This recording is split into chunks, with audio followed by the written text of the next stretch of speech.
experiment, we will show you how it is related with friction force by the application of different materials. Friction force is commonly used as another type of force of nature. However, the friction force is due to constant natural resistance to sliding between materials in contact or within a medium, and this force occurs in the different media, solid, liquid, and gas.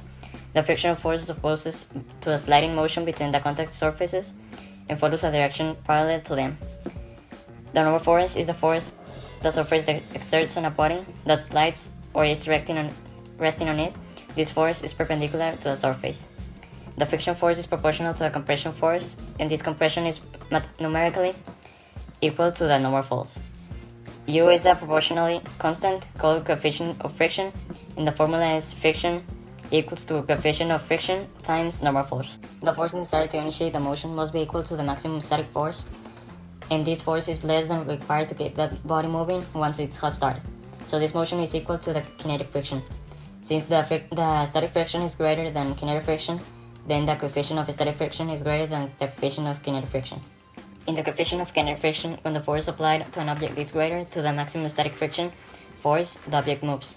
The friction force does not appear but acts on the motion, so the force opposes the motion on the static object on it. The kinetic friction is equal to the coefficient of kinetic friction times the normal force. The coefficient of friction can be divided in static friction and kinetic friction. In static friction, if force is applied to an object and it doesn't move, it is due to the static friction force that opposes to the motion.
After doing this experiment 30 times, 10 times with each different weight, we took notes and we got the average of the critical angle for each weight. So in 200 grams, we have 15.6 as the average critical angle, which means by the time our project reached 15 as an angle, the 200 grams will start moving. This is the same with 400 and 600 grams. By the 23.5 or 23.9 degrees, it will start falling. Now, To get the static friction, we need to use the formula, which is the critical angle and tangent. Also, it will be tangent of the critical angle equals to the static friction. So here will be 0.28 as the static friction of 200 grams.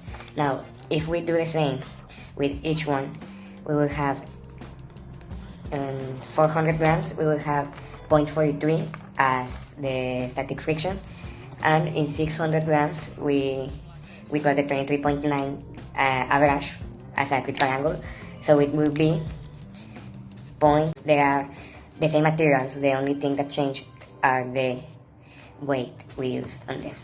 Well, after doing this experiment, we learned different things such as what is static friction, what is critical angle, and how are these two concepts related.